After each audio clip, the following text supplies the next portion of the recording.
Assalamualaikum warahmatullahi wabarakatuh. Halo adik-adik semuanya, perkenalkan nama Bapak Pak Ade Saputro.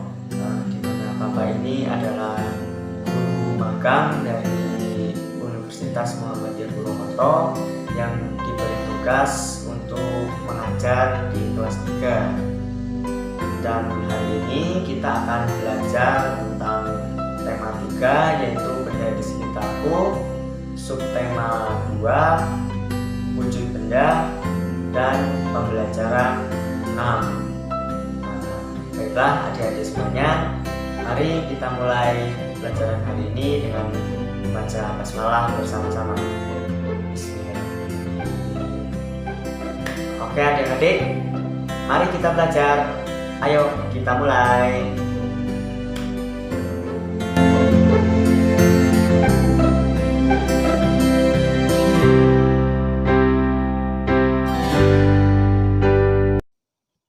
Aneka wujud benda sebagai anugerah Tuhan. Benda diciptakan Tuhan dengan beraneka ragam wujudnya. Pernahkah kamu membayangkan jika wujud benda hanya satu, apa yang akan terjadi? Setiap benda mempunyai sifat dan fungsinya masing-masing. Kamu telah mempelajari benda dan sifatnya. Coba lengkapilah bagan berikut ini. Benda berdasarkan wujudnya dibedakan menjadi 3 anak-anak. Yang pertama ada benda padat, kemudian benda cair, dan yang ketiga benda gas. Benda padat memiliki sifat bentuk tetap, volume tetap, dan dapat digenggam. Kemudian untuk benda cair memiliki sifat bentuk berubah sesuai wadahnya, volume tetap, dan sulit digenggam. Dan yang ketiga ada benda gas. Benda gas memiliki sifat bentuk berubah sesuai wadahnya, volume berubah atau memenuhi ruangan dan tidak dapat digenggam. Selanjutnya adalah contoh dari ketiga benda tersebut. Yang pertama ada benda padat. Benda padat contohnya yaitu meja, kursi, dan batu. Kemudian yang kedua ada benda cair, ada air, kecap, dan minyak. Dan yang ketiga ada benda gas. Contoh dari benda gas adalah udara, asap, dan kabut. Ayo mengamati. Lakukan secara berkelompok. Pilihlah satu tempat untuk melakukan pengamatan. Perhatikan benda-benda yang ada di tempat tersebut. Catatlah benda-benda yang ditemukan pada tabel tersebut. Jangan lupa tuliskan lokasi pengamatan dan benda yang diamati. Pak Guru beli contoh nggih. Yang pertama, misal nama benda adalah kursi. Kemudian bahan pembentuknya apa? Misal kayu. Kemudian yang ketiga adalah wujud bendanya. Wujud bendanya adalah padat. Dan fungsi bendanya adalah sebagai tempat duduk. Lakukan ini dengan temanmu ya, adik-adik. Tuliskan dalam bentuk cerita tentang wujud benda di sekitarmu. Perhatikan penulisan huruf besar dan tanda baca. Siti sedang memperhatikan timbangan menimbang bayi. Semua timbangan berwujud benda padat. Apakah kamu pernah melihat timbangan selain berwujud benda padat? Ada beberapa satuan massa yang sehari-hari disebut berat, seperti kilogram, gram, dan ons. Ketiga satuan ini saling berhubungan. Lakukan percobaan berikut. Percobaan menimbang dengan timbangan kue. Perhatikan berat benda 1 kg dan 100 gram. Apakah benda tersebut memiliki berat yang sama? Perhatikan.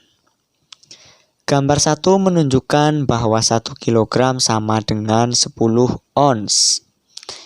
Gambar 2 menunjukkan bahwa 1 kg sama dengan 1000 gram. Dan gambar 3 menunjukkan bahwa 1 ons sama dengan 100 gram. Dan dapat disimpulkan bahwa 1 kg sama dengan 10 ons dan sama dengan 1000 gram. Berarti 1 kg sama dengan 10 ons dan sama dengan 10 hektogram dan sama dengan 1000 gram. Tentukan satuan berat yang tepat. Berat badan Udin adalah 30. Satuan yang tepat adalah, ya betul, kilogram. Ibu membeli telur seberat 1 kilogram. Berat cincin ibu adalah 3 gram.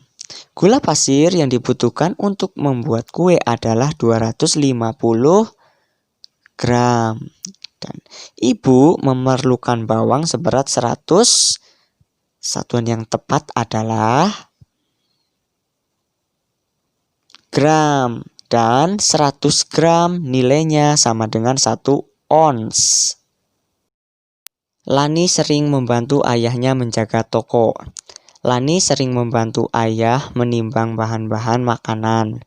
Orang tua Lani cukup berada, namun Lani anak yang sederhana. Hidup sederhana adalah hidup yang sesuai dengan kebutuhan.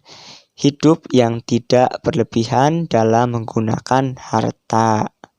Selanjutnya, lingkari kata-kata berikut yang sesuai dengan hidup sederhana. Ada rendah hati, mubazir, pelit, secukupnya, boros, berlebihan, cermat, berbagi, sombong, dan hemat. Yang pertama, ada kata rendah hati. Rendah hati itu artinya tidak sombong. Apakah rendah hati termasuk bagian dari hidup sederhana? Ayo coba jawab adik-adik. Ya betul. Rendah hati adalah bagian dari hidup sederhana. Kemudian yang kedua ada mubazir. Mubazir itu berlebihan, jadi tidak termasuk. Pelit juga tidak termasuk dalam bagian hidup sederhana. Kemudian yang keempat ada secukupnya. Hidup secara cukup atau tidak berlebih-lebihan dalam sesuatu, berarti termasuk dalam bagian dari hidup sederhana. Kemudian ada boros, berlebih-lebihan, itu tidak termasuk dalam hidup sederhana. Dan cermat tentunya adalah bagian dari hidup sederhana. Berbagi juga tentu saja. Sombong tidak termasuk. Dan yang terakhir hemat itu termasuk bagian dari hidup sederhana. Mengapa sikap sederhana penting diterapkan dalam kehidupan sehari-hari? Tulislah pendapatmu. Sikap sederhana perlu diterapkan dalam kehidupan sehari-hari, membawa banyak manfaat bagi manusia. Dalam hidup sederhana, kita dapat belajar untuk selalu rendah hati, cermat, dan juga disiplin. Kebutuhan hidup akan tercukupi dan hati juga akan tenang. Seperti itu adik-adik.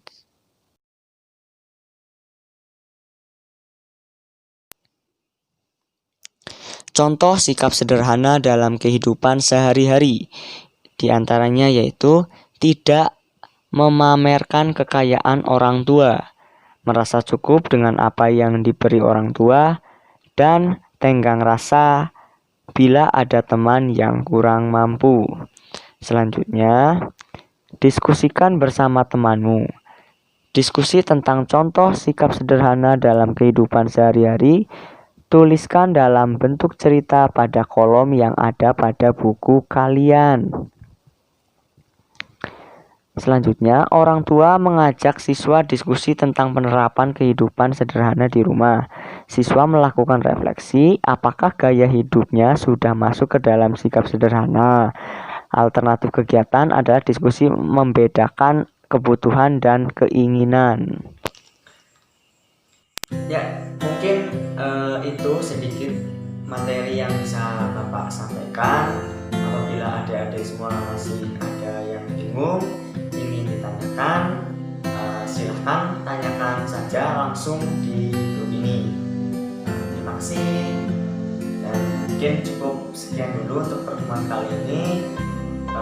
Bila dalam penyampaian masih kurang jelas, aku minta maaf. Jaga selalu kesehatan adik-adik semua. Terima kasih. Wassalamualaikum warahmatullahi wabarakatuh.